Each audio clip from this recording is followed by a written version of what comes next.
കർത്താവിൻ്റെ അതിപരിശുദ്ധ നാമം മഹത്വപ്പെടുമാറാകട്ടെ.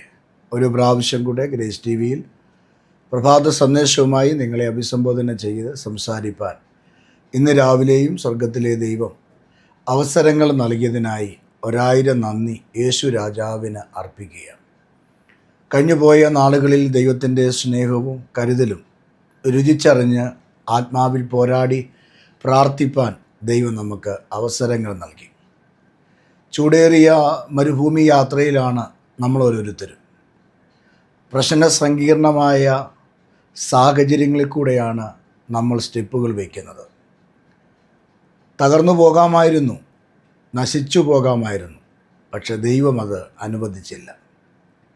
നമ്മൾ പലപ്പോഴും ദൈവസന്നിധിയിൽ അവിശ്വസ്തരും തെറ്റുകാരും ഒക്കെ ആയിട്ടും അതൊന്നും കണക്കിടാതെ നമ്മുടെ ബലഹീനതയിൽ തുണ നിന്ന് നമ്മെ ശക്തീകരിക്കുകയും ബലപ്പെടുത്തുകയും ചെയ്യുന്ന യേശുവിൻ്റെ ആ വലിയ സ്നേഹമാണ് നമ്മെ ജയാളികളാക്കി വച്ചിരിക്കുന്നത്. തീർച്ചയായും ദൈവം നിങ്ങളെ അനുഗ്രഹിക്കട്ടെ. നിങ്ങളുടെ കുടുംബത്തെ ദൈവം അനുഗ്രഹിക്കട്ടെ. നിങ്ങളുടെ തലമുറയിൽ, നിങ്ങളുടെ ജോലിയിൽ ഒക്കെ വലിയ മാറ്റങ്ങൾ ദൈവം നൽകി തരട്ടെ എന്ന് ആത്മാർത്ഥമായി നിങ്ങൾക്ക് വേണ്ടി ഞാൻ പ്രാർത്ഥിക്കുകയാണ്.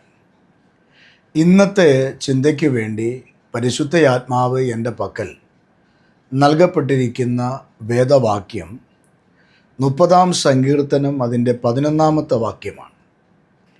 ഈ 11-ാമത്തെ വാക്യം ഇങ്ങനെയാണ് പറയുന്നത്: നീ എൻ്റെ വിലാപത്തെ എനിക്ക് നൃത്തമാക്കി തീർത്തിരിക്കുന്നു, എൻ്റെ രട്ട് നീ അഴിച്ച് എന്നെ സന്തോഷം ഉടുപ്പിച്ചിരിക്കുന്നു.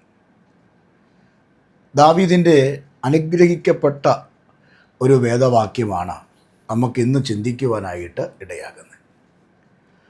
ദാവീദ് പറയുകയാണ്, എൻ്റെ വിലാപത്തെ നൃത്തമാക്കിയിരിക്കുന്നു,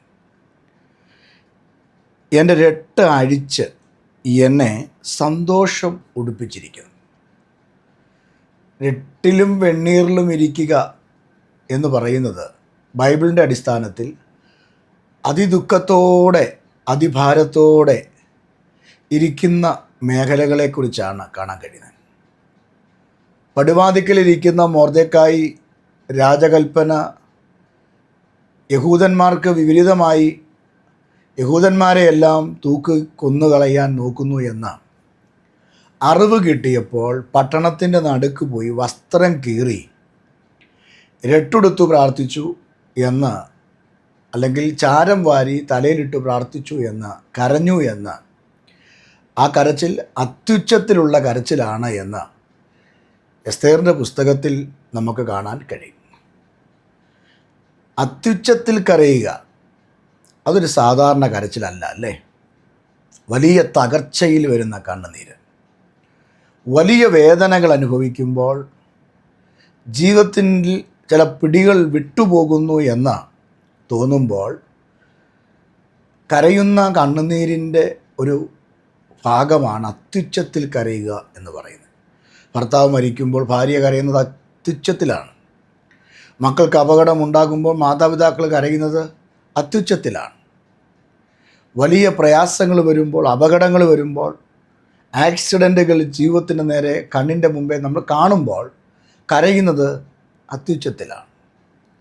അപ്പോൾ പ്രശ്നങ്ങളുടെ നടുവിൽ ഒരുവൻ കരയുമ്പോൾ അത്യുച്ചത്തിൽ എന്ത് ചെയ്യും? കരയും. ഇവിടെ ദാവീദിൻ്റെ ജീവിതത്തിൽ എന്തോ വലിയ പ്രശ്നം നേരിട്ടു.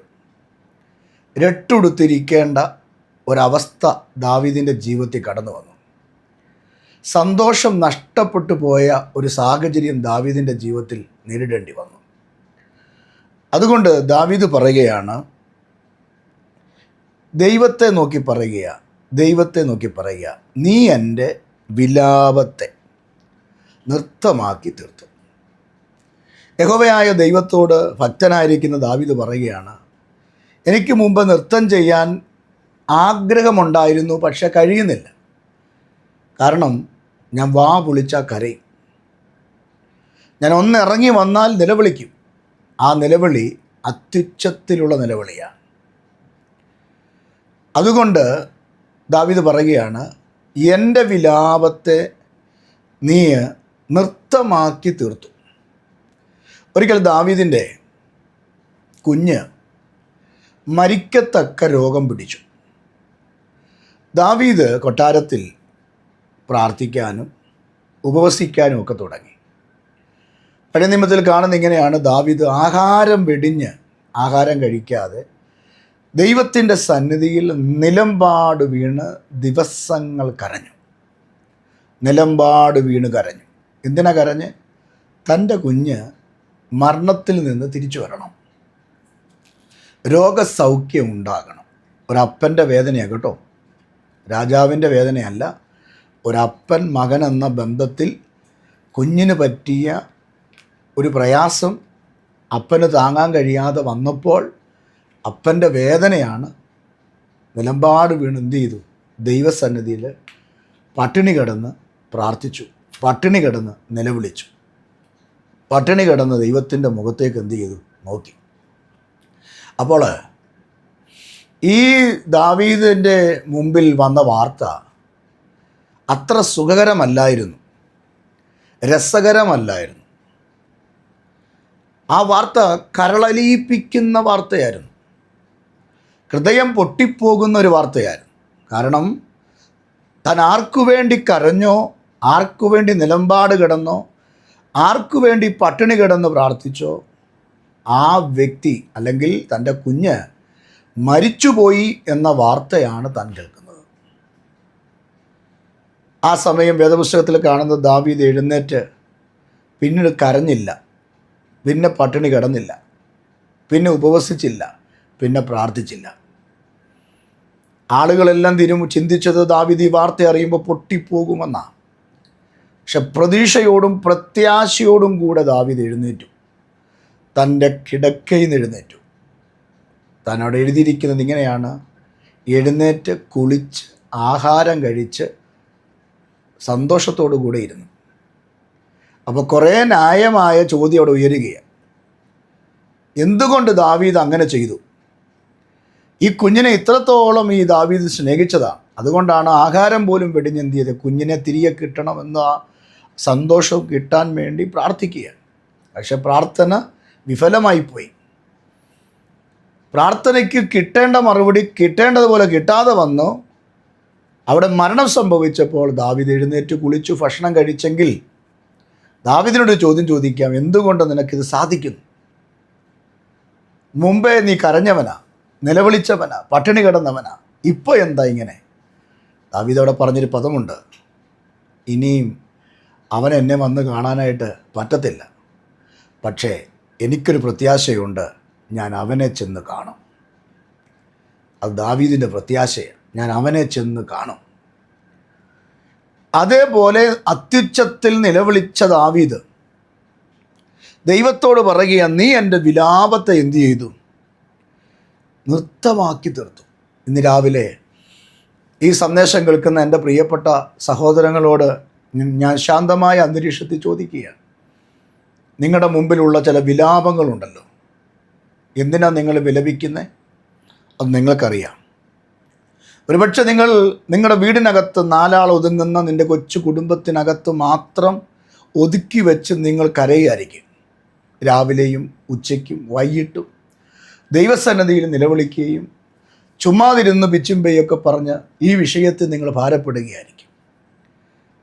നിങ്ങളൊരു പക്ഷേ നിങ്ങളുടെ കുഞ്ഞുങ്ങളെ ഓർത്തായിരിക്കും കരയുന്നത്, അല്ലെങ്കിൽ നിങ്ങളുടെ കുടുംബജീവിതത്തിൽ ഏതോ തകർച്ചകൾ ഓർത്തായിരിക്കും കരയുന്നത്, അല്ലെങ്കിൽ നിങ്ങളുടെ ശരീരത്തിൽ വന്ന രോഗാവസ്ഥകളെ ഓർത്തായിരിക്കും ഇന്ന് പകൽ കരയുന്നത്, അല്ലെങ്കിൽ നിങ്ങൾ ആഗ്രഹിച്ചിട്ട് ലഭിച്ചു എന്ന് കരുതിയത് തക്ക സമയം മുടങ്ങിപ്പോയ ചില നഷ്ടങ്ങൾ, അതിൻ്റെ ബോധം നിമിത്തം നിങ്ങൾ വിലപിക്കുന്നവരാകാം. എന്നാൽ ഇന്ന് രാവിലെ അങ്ങനെയുള്ള എൻ്റെ പ്രിയപ്പെട്ട പ്രേക്ഷകരായ നിങ്ങളോട് ഞാൻ പറയാം: നിങ്ങളുടെ വിലാപത്തെ നൃത്തമാക്കുന്ന, നിങ്ങളുടെ വിലാപത്തെ സന്തോഷമാക്കുന്ന, നിങ്ങൾ കരഞ്ഞ വിഷയത്തിൽ നിങ്ങൾ നൃത്തം ചെയ്യത്തക്ക നിലയിൽ ദൈവം നിങ്ങളെ മാനിക്കാൻ പോവുക. ദൈവം നിങ്ങളെ ആദരിക്കാൻ പോവുകയാണ്. നിങ്ങളുടെ കണ്ണുനീർ ഒരിക്കലും അത് കുഴിയിലേക്ക് ഇറങ്ങിപ്പോകാൻ അനുവദിക്കുകയില്ല. ദൈവം നിങ്ങളുടെ കുടുംബത്തെ ആദരിക്കും പ്രിയരെ. ദൈവം നിങ്ങളുടെ കണ്ണുനീര് തുടയ്ക്കും. നിൻ്റെ കണ്ണുനീർ തുടയ്ക്കുവാൻ എൻ്റെ കർത്താവിന് കഴിയും. അതുകൊണ്ട് ഇന്ന് രാവിലെ കരഞ്ഞുകൊണ്ടിരിക്കാതെ പ്രതീക്ഷ ദൈവത്തിൽ വയ്ക്കാൻ, നിങ്ങൾ ഇന്ന് കരയുന്ന ഈ വിഷയത്തിന് ഒരു നൃത്തം, സന്തോഷം നിങ്ങളെ ഉടുപ്പിച്ച് ആനന്ദിക്കേണ്ടതിന് നാലാട മുമ്പിൽ തലയെടുത്ത് നിന്ന് എൻ്റെ ദൈവം എന്നെ ആദരിച്ചു എന്ന് പറയാൻ, എൻ്റെ ദൈവം എന്നെ അനുഗ്രഹിച്ചു എന്ന് പറയാൻ ഇത് നിങ്ങൾക്ക് കാരണമായി തീരാൻ പോകുകയാണ്. കഴിഞ്ഞ ദിവസം കണ്ടില്ലേ, നോർത്ത് ഇന്ത്യയിലെ ഒരു പെൺകുട്ടി ക്രിക്കറ്റ് കളിച്ച് ലോകത്തോട് യേശുവിനെ പറ്റി പറഞ്ഞത്. അവളെ പലവട്ടം ആ കളിയിൽ നിന്ന് മാറ്റി നിർത്തിയതാണ്. അവിടെ പിതാവിനെ സുവിശേഷം സംബന്ധിച്ച് കുറ്റപ്പെടുത്തി മാറ്റി നിർത്തിയതാണ്. പക്ഷേ അവൾ ഇന്ത്യക്ക് വേണ്ടി കളിച്ചപ്പോൾ അവളെ ദൈവം ഉപയോഗിച്ചു. അവൾക്ക് നല്ല റൺസ് എടുത്ത് ആ ഇന്ത്യ മഹാരാജ്യത്തിൻ്റെ അഭിമാനത്തെ നിലനിർത്താൻ ആ പെൺകൊച്ചിനെ ദൈവം ഉപയോഗിച്ചു. അവൾ കരഞ്ഞത് അവൾക്കത് നൃത്തമായി മാറി. ഞാൻ സോഷ്യൽ മീഡിയ ഒക്കെ ഉപയോഗിച്ചപ്പോൾ ആ മോടെ നൃത്തം ഞാൻ കണ്ടു. ഞാൻ ചിന്തിക്കുകയായിരുന്നു,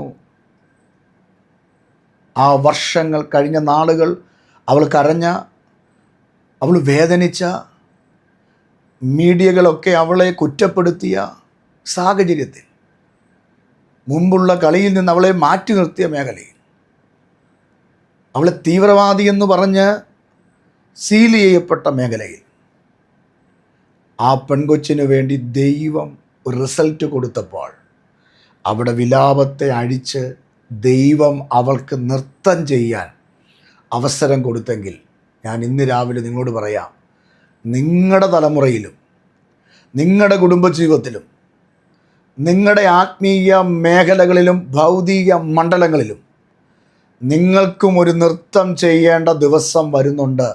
അധികം താമസിക്കാതെ നിങ്ങളുടെ വീട്ടിൽ അത് സംഭവിക്കാൻ പോവാം. വിശ്വസിക്കാമോ? നിങ്ങളുടെ വീടിനകത്തൊരു നൃത്തം നടക്കാൻ പോവുകയാണ്. നൃത്തം സന്തോഷത്തെ കാണിക്കുക. ദാവീദ് പെട്ടകവുമായിട്ട് വന്നപ്പോൾ ദാവീദിൻ്റെ ആളുകളുമായി കൊട്ടാരത്തിലേക്ക് പെട്ടകവുമായിട്ട് വരുമ്പോൾ അവൻ പെട്ടകം കൊണ്ടുവന്ന് കരഞ്ഞും വിലപിച്ചും കൊണ്ടല്ല, നൃത്തം ചെയ്താണ് കൊണ്ടുവന്നത്. എന്നതുപോലെ നിങ്ങളുടെ വിലാപം മാറും, നിങ്ങളുടെ കണ്ണുനീര് മാറും. എസ്തേറിൻ്റെയും മൊർദെഖായിയുടെയും പ്രാർത്ഥന ഒരു വംശത്തെ മുഴുവനും രക്ഷിക്കണമെന്നാണെങ്കിൽ, മൊർദെഖായി ഏത് പട്ടണത്തിൽ കരഞ്ഞോ അതേ പട്ടണത്തിൽ രാജാവ് ഹാമാനോട് ചോദിച്ച ചോദ്യമുണ്ട്.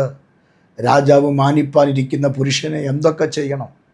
ഹാമാൻ ഓർത്തു, എന്നെ അല്ലാതെ ആരെയാ രാജാവ് മാനിക്കാൻ പോകുന്നത്? അടുത്ത അനന്തരാവകാശി ഞാനാ, എന്നെ അപ്പോൾ ആദരിക്കുന്നു പറഞ്ഞുകൊണ്ട് ഒന്നും കുറയാതെ ഹാമാൻ രാജാവിനോട് പറഞ്ഞു, അങ്ങ് കയറുന്ന വാഹനത്തിൽ അവനെ കയറ്റണം, അങ്ങ് ധരിക്കുന്ന വസ്ത്രം അവനെ ധരിപ്പിക്കണം, രാജകിരീടം അവൻ്റെ തലയിൽ വെക്കണം, പട്ടണം തോറും വിളിച്ചു പറയണം, രാജാവ് മാനിപ്പാനിരിക്കുന്ന പുരുഷനെ ഇങ്ങനെയൊക്കെ അനുഗ്രഹിക്കുമെന്ന്. രാജാവ് മൊർദെഖായിയുടെ മുമ്പിൽ നിന്നുകൊണ്ട് ആ ദൈവിക ദർശനത്തിൻ്റെ മുമ്പിൽ ഹാമാനോട് പറയുകയാണ്, നീ പറഞ്ഞത്, നീ ഇപ്പോൾ പറഞ്ഞല്ലോ ഇന്നതൊക്കെ ചെയ്യണമെന്ന്, ആ പറഞ്ഞത് ഒന്നും കുറയാതെ പടിവാതിക്കൽ ഒരുത്തൻ ഇരിപ്പുണ്ട്, മൊർദെഖായി, അവന് നീ അത് ചെയ്തു കൊടുക്കണം. ഹാമാൻ്റെ മനസ്സ് തകർന്നു പോയി ഇല്ലേ? ദുഷ്ടൻ്റെ ആശ നശിച്ചു പോയി, ദുഷ്ടൻ്റെ ഹൃദയം തകർന്നു പോയി. രാജാവ് പറയുകയാണ്, ഹാമാനെ, നീ പറഞ്ഞതൊന്നും കുറയ്ക്കരുത്, കൂട്ടിക്കോ വേണമെങ്കിൽ, കുറയ്ക്കരുത്, അത് മൊർദെഖായിക്ക് ചെയ്തു കൊടുക്കണമെന്ന് പറഞ്ഞപ്പോൾ, അങ്ങനെ ചെയ്തപ്പോൾ എന്താ സംഭവിച്ചത്? എസ്തേറിൻ്റെ പുസ്തകം 6-ാം അധ്യായത്തിൽ പട്ടണത്തിൽ നിന്ന് നിലവിളിച്ച് കരഞ്ഞത്, ചാരം വാരി തലയെക്കൂടെ ഇട്ട് വസ്ത്രം കീറി ദുഃഖത്തോടെ അത്യുച്ചത്തിൽ നിലവിളിച്ചത് ദൈവം കേട്ടിട്ട് ആ പട്ടണത്തിൻ്റെ നെടുകയും കുറുകയും മൊർദെഖായി എന്ന് പറയുന്ന ദൈവഭക്തനെ അയച്ച് രാജവാഹനത്തിൽ കയറ്റി രാജമോതിരം ഇടിപ്പിച്ച് വസ്ത്രം ധരിപ്പിച്ച് ചെങ്കോല് പിടിപ്പിച്ച് കിരീടം വെച്ച് ശത്രുക്കളെ കൊണ്ട് പറയിപ്പിച്ചു. ദൈവം രാജാവ് മാനിപ്പാനിരിക്കുന്ന പുരുഷനെ ഇങ്ങനെ ഇങ്ങനെ ഇങ്ങനെ അനുഗ്രഹിക്കും. ഇന്ന് രാവിലെ ഞാൻ ദൈവസന്നിധി പറയാം, പ്രിയരെ, നിങ്ങളുടെ ജീവിതത്തിൽ എവിടെയെങ്കിലും തകർച്ച അനുഭവിക്കുന്നെങ്കിൽ, എവിടെയെങ്കിലും ഒറ്റപ്പെടൽ അനുഭവിക്കുന്നെങ്കിൽ, എവിടെയെങ്കിലും നിന്ന അനുഭവിക്കുന്നെങ്കിൽ, മുമ്പോട്ട് പോകാൻ കഴിയാതെ എവിടെയെങ്കിലും ഭാരത്തോട് നിരാശയോട് നിങ്ങൾ കഴിയുന്നെങ്കിൽ, നിങ്ങൾ കരഞ്ഞ മേഖലയിൽ, ഒറ്റപ്പെട്ട മേഖലയിൽ, അത് വീട്ടിലാകാം, പട്ടണത്തിലാകാം, ജോലി സ്ഥലത്താകാം, നിങ്ങൾ ചെന്ന് കയറിയ നിങ്ങളുടെ ഭവനത്തിലാകാം, അവിടെ നിങ്ങൾക്ക് നൃത്തമൊരുക്കി വച്ചിട്ടുണ്ട് ദൈവം. ദാവീദ് പറയുക, നൃത്തമാക്കി തീർത്തു. നൃത്തമായി.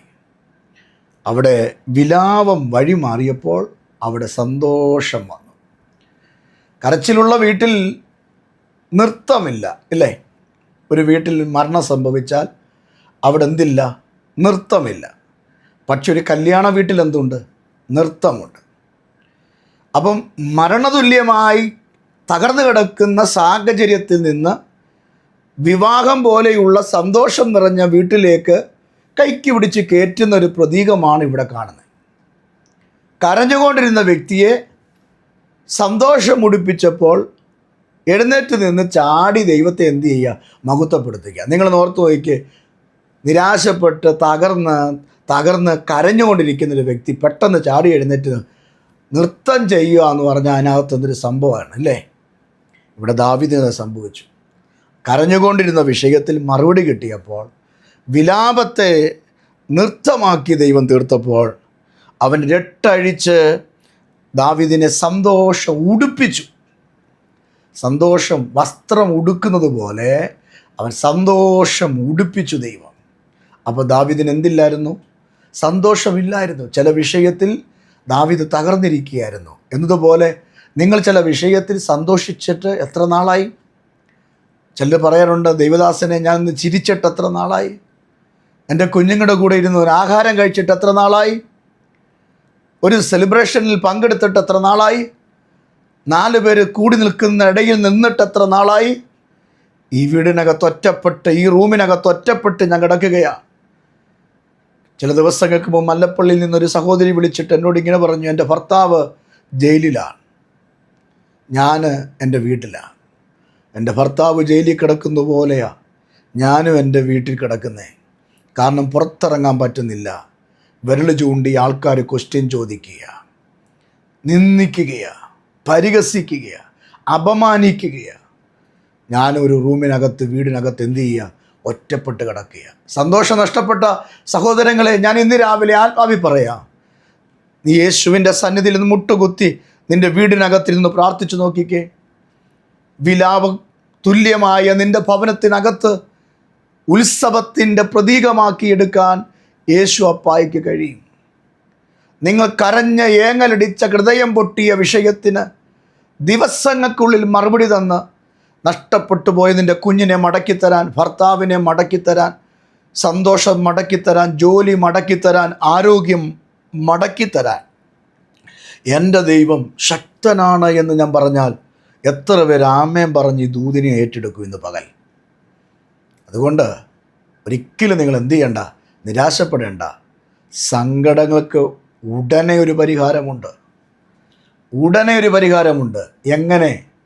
ഒന്ന്, യേശുവിൽ നീ വിശ്വസിക്കണം.